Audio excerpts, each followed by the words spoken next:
he was a Hanif, and how he called his father to Tawheed. What happens next? Page 146, Abraham and the fire.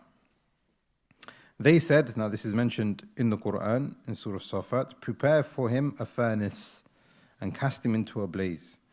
Now what this basically means, and this is what has been mentioned in the books of historians, and this is what the author has mentioned here as well, is that they told, so then what he did is we all know about this. They were having a festival. Can anybody explain what happened at that time? So I can, yeah. There was a festival where most of the people in the town had gone to. So what did Ibrahim say? What was his excuse? قال إني سقيم. Now this is known as Tawriya, where he's basically saying, I am sick of your kufr and your shirk. And they understood it in the sense that, oh, he's not feeling well. So now Ibrahim alayhi salam is staying away from kufr and shirk and its people. This is very important, and it's important for us all to understand. There are festivals that take place, there are events that take place, and part of your tawheed, with respect, of course, we're living in a land where you have to have, but you can't compromise tawheed. And this is what we learn from Ibrahim alayhi salam. So he said, قال إني سقيم. I am not feeling well, I am feeling sick of your kufr and shirk. And they said, okay, fine, we'll leave you alone. Yeah. So then what happened next?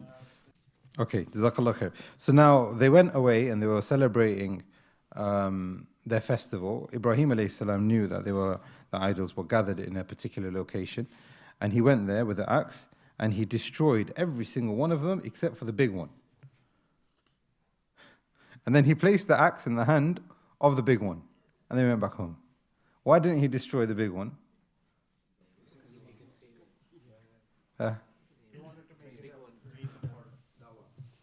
Da'wah, yeah, exactly. Why?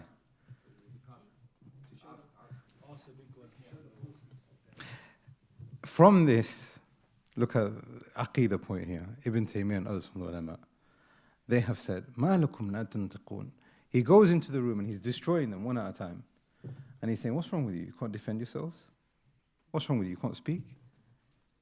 What's the benefit in Aqidah in this? Which is Ahl Sunnah wal Jama'ah. They affirm for Allah subhanahu wa ta'ala what He has affirmed for Himself.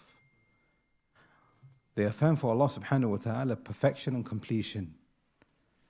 And they negate for Him anything which is not perfect and what is not complete. So he is now saying here now, Ibrahim alayhi salam, I believe in a deity that creates. I believe in a deity that is powerful. I believe in a deity that has a sifat, al-ikhtiyariyah, that he has the ability to do things subhanahu wa ta'ala whenever he wants, however he wants, in a manner that befits His majesty.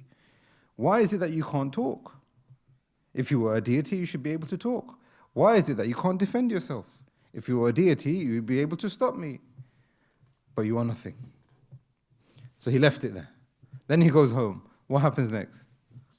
But before that, Allah subhanahu, okay, so now the brother has been saying here, he's been explaining quite wonderfully everything that happened. So he went home, they came, they found out that the idols have all been destroyed.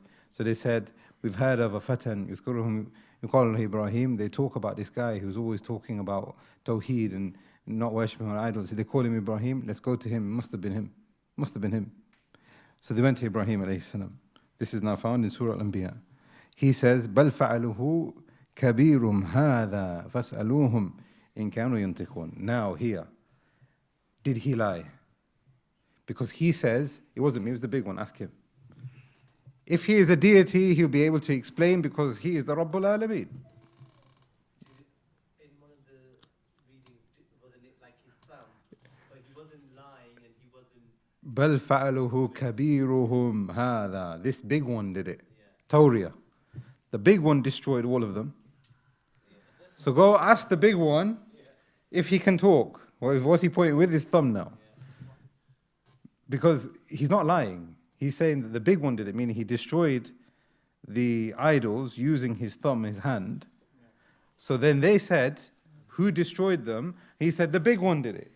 Like that. So they're thinking in their heads, that one, you can't even move, you can't even talk. So now you said you went from there to the punishment. But before that, Allah subhanahu wa ta'ala says, فَرَجَعُوا إِلَىٰ أَنفُسِهِمْ. They went and they turned back to themselves. Now in the translation it says, then they turned to their own conscience. They admitted, they knew that this is the haqq, this thing, you can't have done it. So what he has done now is actually correct. فَقَالُوا إِنَّكُمْ أَنْتُمْ ظَالِمُونَ. And then they said, surely you are unjust to yourselves. ثُمَّ نُكِسُوا عَلَى رُؤُوسِهِمْ. Then they hung their heads in shame, as we would say in English. لَقَدْ عَلِمْتَ مَا هَؤُلَاءِ يَنْطِقُونَ. You know that they can't even speak, let alone do anything else.